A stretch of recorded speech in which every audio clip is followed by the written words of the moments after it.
आप सबका फिर से स्वागत है मेरे YouTube चैनल इंटरनेट विद्यार्थी पे। तो आज जो मैं टॉपिक लेके आया हूं वो है डायरेक्ट इनडायरेक्ट यानी कि नरेशन। वैसे तो इस टॉपिक को बहुत डिफिकल्ट माना जाता है इंग्लिश में, क्योंकि इसमें बहुत सारे नियम हैं और बहुत सारी चीजें समझनी पड़ती हैं। इतना रिटेंशन पावर नहीं हो पाता है लोगों के पास कि उसको याद रख सके। लेकिन आप बिलीव कीजिए कि अगर आप मेरे साथ रहते तो आज की डेट में आपको मैं पूरी तरीके से इसको क्लियर करूंगा कि डायरेक्ट इनडायरेक्ट को कैसे याद रखा जा सके और कैसे आसानी से समझा जा सके। जैसे मैं बार बार बोलता हूं कि इंग्लिश बिल्कुल मैथमेटिक्स जैसी है। अगर सारे रूल्स को आप अच्छे से समझ लेते हैं तो इंग्लिश में कुछ भी पढ़ना मुश्किल नहीं है, कुछ भी सीखना मुश्किल नहीं है। तो चलिए अपने सब्जेक्ट की तरफ चलते हैं। तो हमारा टॉपिक है डायरेक्ट इनडायरेक्ट। तो डायरेक्ट इनडायरेक्ट होता क्या है? तो इंग्लिश में माना जाता है कि जब हिंदी में किसी बात को भी कहें तो उनका कहने का तरीका एक ही होता है, लेकिन इंग्लिश में किसी भी बात को कहने का तरीका दो हो सकते हैं। पहला होता है डायरेक्ट तरीका। डायरेक्ट में क्या करते हैं कि जो भी बात हमें बताई गई है हम उसकी बात को उसी तरीके से रख देते हैं, जैसा हमसे बोला गया उसको उसी शब्दों में रख दिया, तो इसको डायरेक्ट कहेंगे। इनडायरेक्ट वे वो होता है कि जो बात हमसे कही गई है हम उसको अपने तरीके से बताते हैं, अपने शब्दों में उसको दूसरे को बताते हैं, इसको कहते हैं इनडायरेक्ट वे। तो हम इस सेंटेंस को देखते हैं। जैसे लिखा है Sita said comma inverted comma I am going. तो सीता ने कहा मैं जा रही हूं। तो सीता ने कहा मैं जा रही हूं, तो ये डायरेक्ट वे हो गया। अगर हम इसको इनडायरेक्ट वे में कहना चाहें तो हम कैसे कहेंगे? Sita said that she was going. ने कहा था कि वो जा रही थी। तो ये सीता ने हमें बात कहा था और हमने दूसरे को ये बात बता दी अपने शब्दों में। अब देखते हैं इसमें नियम क्या होता है। तो आप जैसे देखते हैं कि कॉमा से पहले कुछ लिखा हुआ है और कॉमा के बाद लिखा है, यानी कि इसमें दो सेंटेंस है। एक्चुअली में क्या हुआ है? दो सेंटेंस है। एक बताने वाला है यानी कि रिपोर्ट करने वाला है। तो वो रिपोर्टिंग वर्ब है, यानी कि वो रिपोर्ट कर रहा है, आपको बता रहा है। तो आप जो रिपोर्ट कर रहा है उसको बोलते हैं रिपोर्टिंग वर्ब। तो आधा सेंटेंस जो बताता है उसको कहते हैं रिपोर्टिंग वर्ब। उसके बाद इन्वर्टेड कॉमा में जो लिखा होता है वो हो जाती है रिपोर्टेड स्पीच, यानी कि किसी के द्वारा बोली गई बात, उसको कहते हैं रिपोर्टिंग स्पीच। तो दो पार्ट में हमारा डायरेक्ट इनडायरेक्ट में सेंटेंस होता है। तो जैसे आप देख भी सकते हैं, पहला पार्ट है सब्जेक्ट और वर्ब है आपके पास। दूसरे पार्ट में भी देख सकते हैं सब्जेक्ट, हेल्पिंग वर्ब और मेन वर्ब है। दो चीजों को हमें जोड़ना है। तो अब हम जब इनडायरेक्ट करते हैं तो हम क्या करते हैं कि इन दोनों अलग अलग यानी कि रिपोर्टिंग वर्ब और रिपोर्टेड स्पीच को एक साथ जोड़ देते हैं। आइए देखते हैं कैसे। तो क्या हमने क्या किया? Sita said that she was going, ये इनडायरेक्ट वे है। अब इसमें हमने देखा सब्जेक्ट और वर्ब था, इसमें हमने देखा सब्जेक्ट, हेल्पिंग और मेन वर्ब इसमें भी है, लेकिन इसके बीच में क्या आ गया है?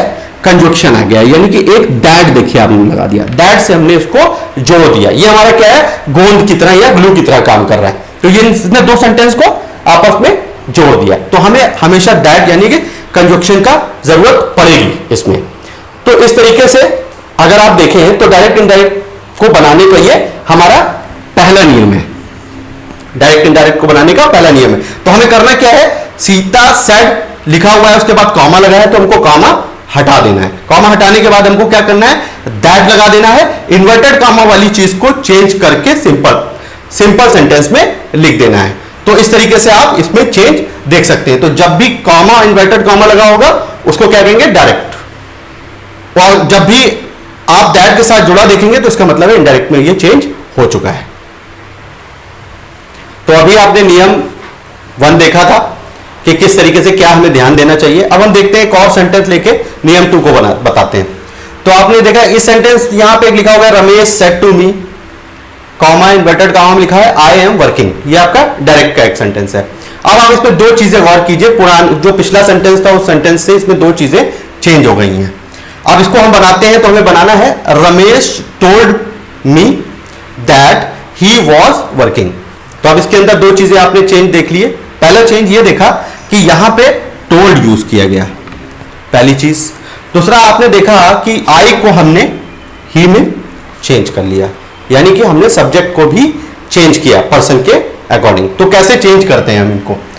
तो आप देखिए कि इसमें चेंज क्या आया। ऊपर अगर ध्यान देंगे तो देखेंगे आपके साथ टू के साथ एक शब्द, एक ऑब्जेक्ट जुड़ गया है, यहां पे मी जुड़ गया है, यानी कि अब फॉर्मूला क्या हो गया है? Subject verb plus object plus object. अगर सब्जेक्ट वर्ब प्लस ऑब्जेक्ट आ जाता है तो अब आपको ग्रामर में थोड़ा सा चेंज लाना पड़ेगा। क्या चेंज लाना पड़ेगा? जितने एस होते हैं उनको टी में चेंज कर देना पड़ता है। जितने एस होते हैं उनको टी में चेंज करना पड़ता है। जैसे अगर से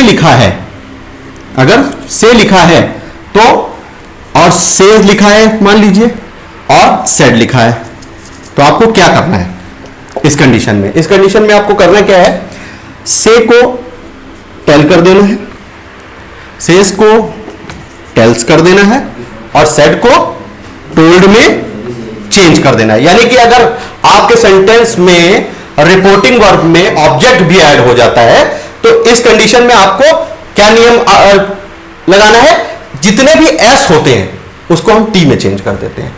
आसानी से याद हो जाएगा कि एस को टी में चेंज करेंगे जब ऑब्जेक्ट होगा।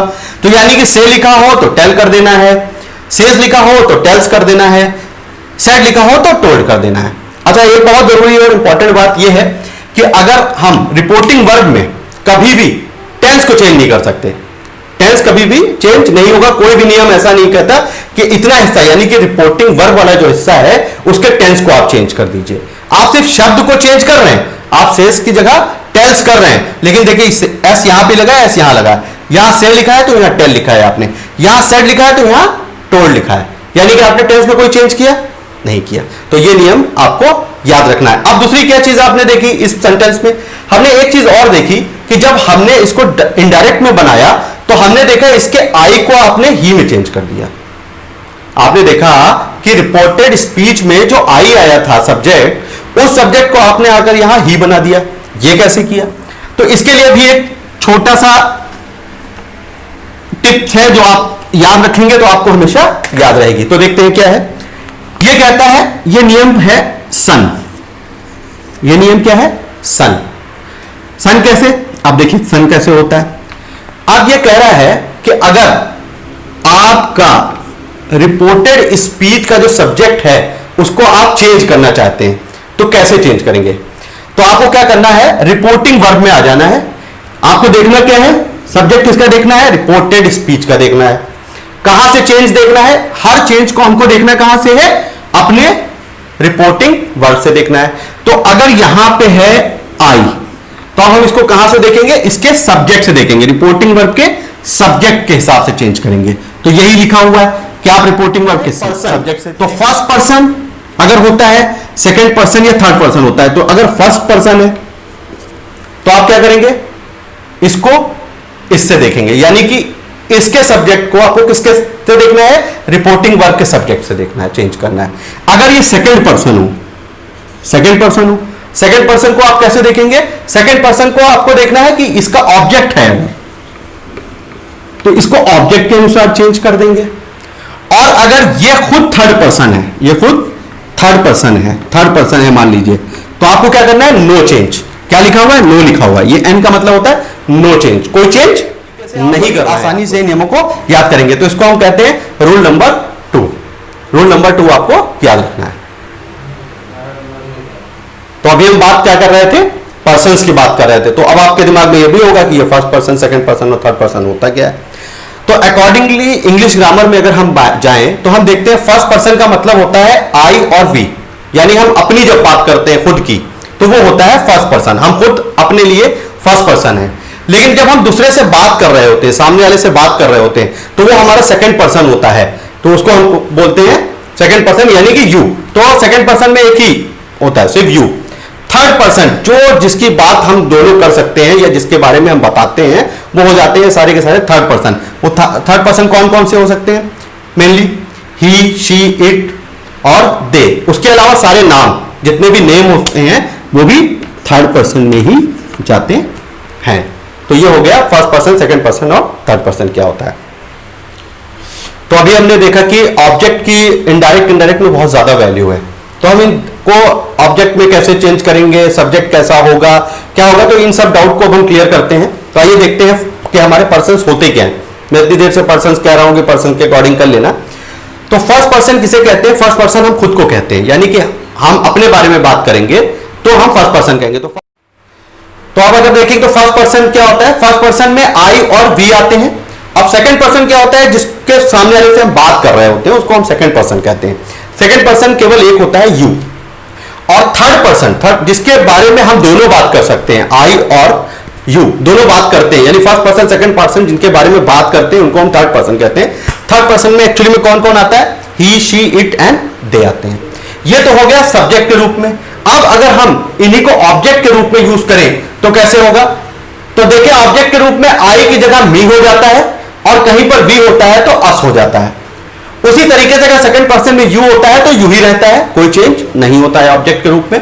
थर्ड पर्सन में अगर देखें कि अगर ही होता है तो वो हिम बन जाता है, शी होता है तो हर बन जाता है, इट होता है तो इट ही रहता है, नो चेंज, और अगर दे होता है तो ऑब्जेक्ट के रूप में दैम बन जाता है। इसके अलावा आपको जरूरत होती है एज अ पॉजेसिव प्रोनाउंस की भी जरूरत पड़ती है।